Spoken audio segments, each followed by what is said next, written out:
गया, सर से चादर छिन गई, लोगों ने इसे कातिल बना दिया। लो जी, जुगनू जो चाहती थी वो उसने कर दिखाया। आखिरकार उसने गंदी गलत दवाइयां, बीमारी को बढ़ाने वाली दवाइयां दे देकर खुरम को जान से मार दिया।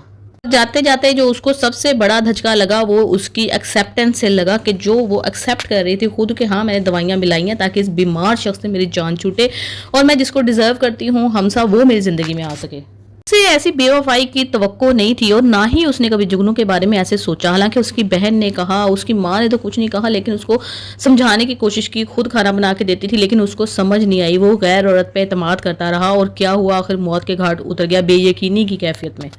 लेकिन जाते जाते उसके मुंह पे जो आखिरी अल्फाज थे ना कि तुमने जो मेरे साथ किया है तुम कभी भी खुश नहीं रह सकोगी।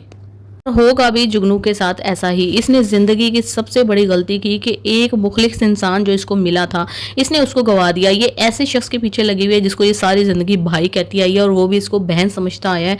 अचानक इसके जहन में जो इश्क की वबा फूट पड़ी थी उसके पीछे ये चल पड़ी, अंधाधुंध चल पड़ी।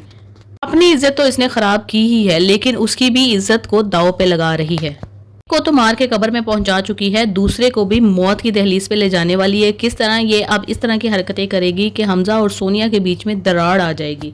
लेकिन अगर ये समझती है कि हमजा और सोनिया के बीच में चपकलिश करवा कर ये अपनी हंसी खुशी जिंदगी गुजार सकती है, हमजा इसका हो जाएगा, तो ऐसा बिल्कुल भी नहीं होगा। हमजा कभी भी इससे शादी नहीं करेगी, चाहे उसकी जिंदगी सोबिया के साथ खुश रहे या ना खुश रहे, चाहे इनका रिश्ता रहे या तलाक हो जाए, लेकिन जुगनू को हमजा मिलने वाला नहीं है और ना ही इसकी दूसरी शादी होगी क्योंकि ये इतनी बदनाम हो जाएगी पूरी दुनिया में अपने सर्कल में कि ये कोई भी इंसान इससे दूसरी शादी नहीं करेगा। और अगर कर भी ली किसी ने तो इतनी जिल्लत का ये सामना करेगी ना कि जिसका ये सोच भी नहीं सकती। जो इज्जत इसको इसके शौहर ने दी थी, खुरम ने दी थी, वो इज्जत अब सारी जिंदगी इसको नहीं मिल पाएगी और ये इसी को ढूंढती रह जाएगी, खुरम को हमेशा याद करती रह जाएगी।